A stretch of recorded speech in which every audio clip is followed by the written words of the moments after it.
కీర్తనల గ్రంథము 77వ కీర్తన. నేను ఎలుగెత్తి దేవునికి మొరపెట్టుదును, ఆయనకు మనవి చేయుదును. దేవుడు నాకు చెవియొగ్గు వరకు నేను ఎలుగెత్తి ఆయనకు మనవి చేయుదును. నా ఆపత్కాలమందు నేను ప్రభువును వెదకితిని. రాత్రివేళ నా చెయ్యి వెనుకకు తీయకుండా చాపబడి ఉన్నది. నా ప్రాణము ఓదార్పు పొందనొల్లకై ఉన్నది. దేవుని జ్ఞాపకము చేసుకున్నప్పుడు నేను నిట్టూర్పు విడుచుచున్నాను. నేను ధ్యానించినప్పుడు నా ఆత్మ కృంగిపోవుచున్నది. నీవు నా కన్నులు మూతపడనియ్యవు. నేను కలవరపడుచు మాటలాడలేకయున్నాను. తొట్టిల్లి దినములను, పూర్వకాల సంవత్సరములను నేను మనస్సునకు తెచ్చుకొందును. నేను పాడిన పాట రాత్రి యందు జ్ఞాపకము చేసుకొందును, హృదయమున ధ్యానించుకొందును. దేవా, నా ఆత్మ నీ తీర్పు మార్గము శ్రద్ధగా వెదకెను. ప్రభువు నిత్యము విడనాడునా? ఆయన ఇకెన్నడూను కటాక్షింపడా? ఆయన కృప ఎన్నటికీ లేకుండా మానిపోయినా? ఆయన సెలవిచ్చిన మాట తరతరములకు తప్పిపోయినా? దేవుడు కటాక్షింప మానెనా?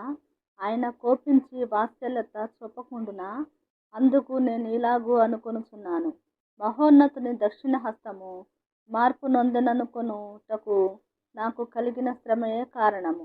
యెహోవా చేసిన కార్యములను, పూర్వము జరిగిన నీ ఆశ్చర్య కార్యములను నేను మనస్సునకు తెచ్చుకొందును.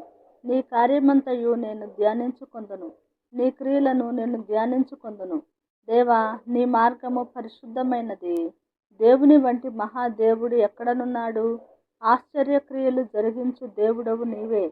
జనములలో నీ శక్తిని నీవు ప్రత్యక్షపరచుకొని ఉన్నావు. నీ బాహుబలము వలన యాకోబు, యోసేపుల సంతతి వారగు నీ ప్రజలను నీవు విమోచించి ఉన్నావు. దేవా, జలములు నిన్ను చూచెను. జలములు నిన్ను చూచి దిగులుపడెను. అగాధ జలములు గజగజలాడెను. మేఘరాశులు నీళ్లు దిమ్మరించెను.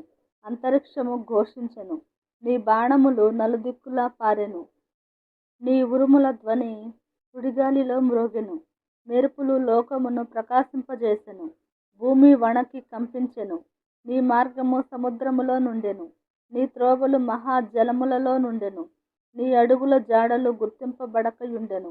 మోషే అహరోనుల చేత నీ ప్రజలను మందవలె నడిపించితివి.